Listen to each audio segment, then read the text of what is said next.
Hello and welcome to the Burrow. I've been playing board games for years. Now I'm designing one of my own. I've learned a lot already, and I want to share it with you. Come on in. To my best estimation, I've been playing board games since around the release of the first edition of Zombicide, so around 2013. Among my friends, I had a particular interest in board games and RPGs. You know the pattern. I'd look up videos, sign up for Board Game Geek, get excited about new releases from my favorite designer, tale as old as time. I've always been a creative person as well. I take up interest in drawing, music, video production, video game development, American Girl doll shoes. I pick up new interest and skills, mediocre skills, faster than I could learn them, while never really making anything or finishing even simple projects. Around 2 years ago, I poured a lot of time into Sunder, a Mesoamerica-inspired TTRPG with the goal of being easy to learn, hard to master, where consequences come faster and death arrives sooner than in most games, if you don't work with your party members at least.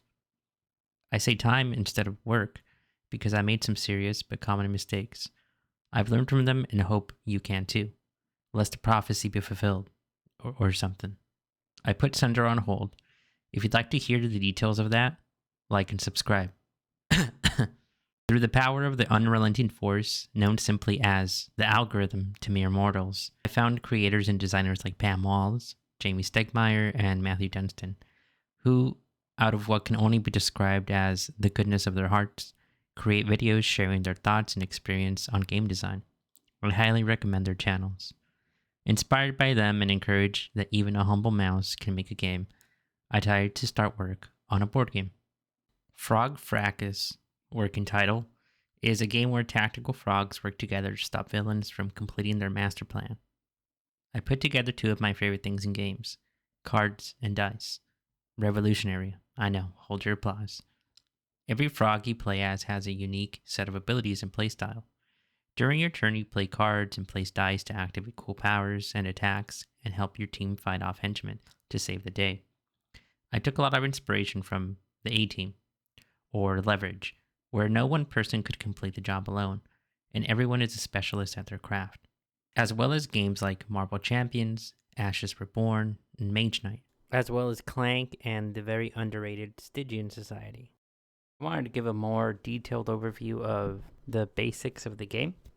I don't think it was super clear what makes this game a little different, a little bit fun, a little bit more full of that sauce that might excite you, get you jittery and giddy. Not to assume that I know what does that to you, and not that I think this game would do that for you. What the hell am I talking about? Everyone gets a character. Grab Aubrey and Bill. That's how you start. You're gonna pick a character, and everyone's dashboard here, everyone's player board is the same. And then you're gonna grab the deck, Aubrey and Bill's deck. You shuffle it, and you're gonna roll your die. Everyone does that to start. And then you're gonna grab the enemies, shuffle them, and everyone gets one in front of them. And you're gonna grab these dice, put them right here in your ready dice zone. Order of play is right here. Right now, play is simultaneous, so everyone's gonna follow this at the same time, and it's free convo between each other on how you want to sort of tackle the issues that you have in front of you. You can use dice to activate actions, either on your player board or special powers like Aubrey and Bill. He has Tongue Lash, and it does 1 damage, and it refreshes on a kill. Or you can do Showboating, which gives you a token, and then another token. Very exciting, I know. So let's draw 5. That's the hand size that you start off with. And then, we can use some dice to activate actions, discard cards for energy, and then play those cards. We can go over your board really quick. If you have a value, anytime you see a value of a dice pictured, it's that minimum value that has to be met with one of your die. So to get 2 of these energies, of which you have 0 at the beginning, so 5 or 6 would do this here. For these shields, to gain shields, that needed at least a 1. So 1 through 6 works. And you have 2 spots for those. And then certain cards, like Fan the Hammer, are going to have places for you to place dice as well. So if I had a 6, I could spend that to do 3 damage and then generate a threat. And that's the basics. We'll all be talking about like, hey, Jimbo, can you kill this guy because I need to, do my tactical roll so I can roll tactically and impress everyone. And then Billy Bob, you do this because you have a 6 and then I have this. You can talk about it and decide how you want to do that. Because the aim of the game, kill whatever boss you chose at the time. So, we'd have to kill Cold Claw Kato and reduce his health to a certain amount to win. Like it says here, you have to discard cards to generate energy. So the value on the cards here, on the top left, is the cost. That's how much it's going to cost to play the card. And the value on the bottom right is how much energy you generate when discarding the card. So let's say I wanted to discard Fan the Hammer for 2 energy. You mark it on your board here. And that allows me to play, Fan the Hammer, or I can play I Ain't Yeller or Slingshot. Shoot with my Slingshot. And I also have options here on my board. If I have at least a 4, I can do 1 damage. And if I have at least a 2, I can also do 1 damage and hopefully, kill whatever I have. But I have this tough guy in front of me. The way they work is their health is the amount of symbols they have with the value of those symbols. So there's 3 symbols in front of this guy. The red star is how much damage they do. So this guy has 3 health. This guy right here, his has a health of 3 because he has a value 2 damage, so 2, plus the 1 shield is 3. You can't do damage to the big boss. I couldn't hit Cold Claw Kato until I got rid of whatever's in front of me, whatever's engaged with me. And same thing with my friends. And you can help each other out. I could hit my guy, or I could hit his guy.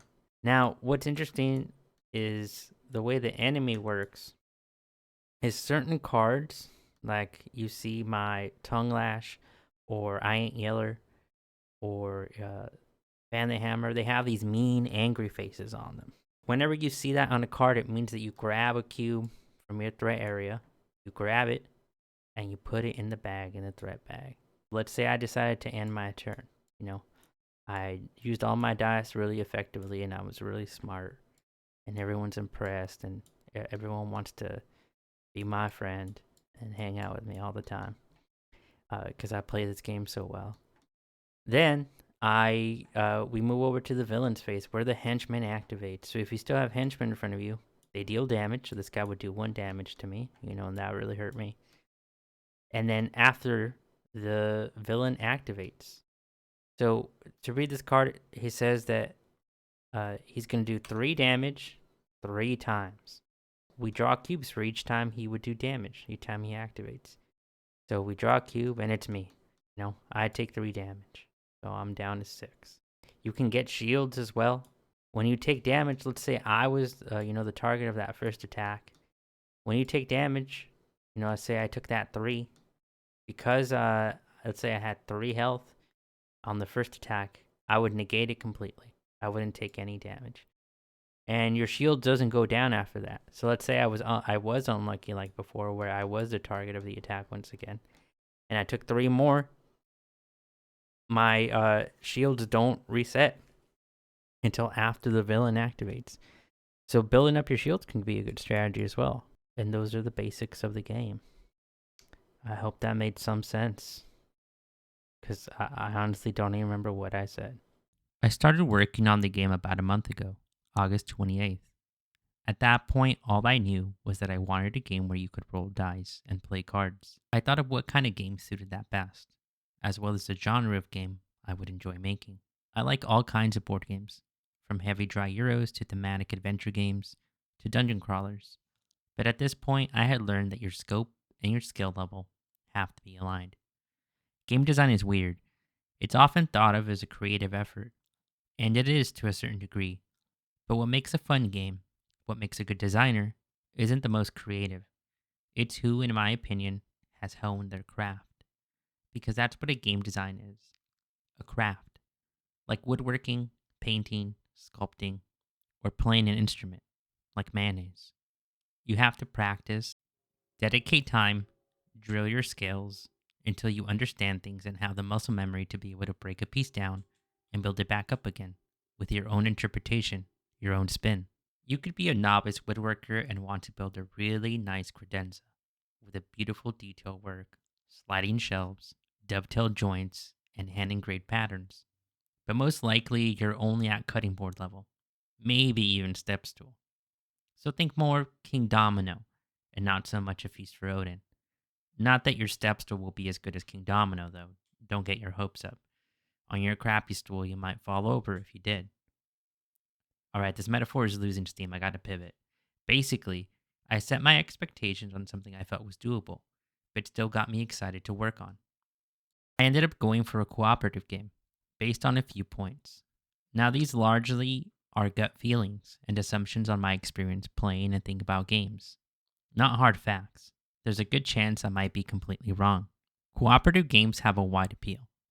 It's my experience that people really like co op games.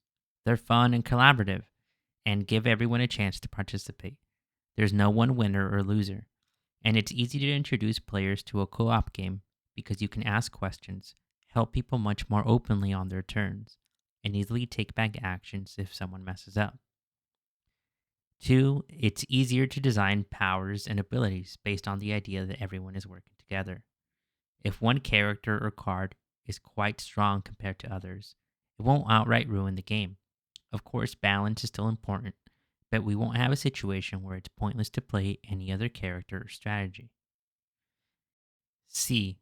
I can solo or multi hand playtest a game since it's cooperative. This is a huge time saver. It's sometimes hard to find people to playtest with, so being able to play a round of your game solo is a huge plus. I've playtested the game 3 times now, with different groups, sometimes as a member of Palmwall's YouTube channel. She hosts a playtest for members every week. It's a great resource for me to get feedback and advice. I recommend her channel if you're interested in game design at all. She's designed some really fun games, and she also makes great videos on game design. Her channel is a big reason why I decided to start working on my own game more seriously.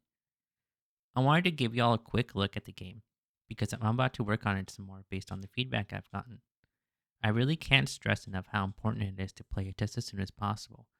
Every group is going to have their own rules about how a playtest should go. But even if you're working solo, it's crucial to just grab some scrap paper, throw your ideas together, and see how it actually plays. You'll learn so much in that first test.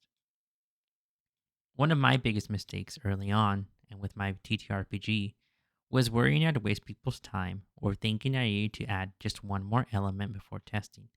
But honestly, that held me back way more than it helped. Even if all you have is a couple of characters and some placeholder enemies, testing right away will push your game forward. Thank you so much for watching my video. I hope you found it entertaining and helpful in some way. If you like what you saw of the game and would like to follow along with the design process of Frog Fracas and other games I make in the future, please subscribe. It's the easiest way to show support for the channel. Thank you. I'll be making more design diaries like this, as well as reviews and playthroughs of other board games and TTRPGs. Thank you so much for stopping by the Burrow. Goodbye for now.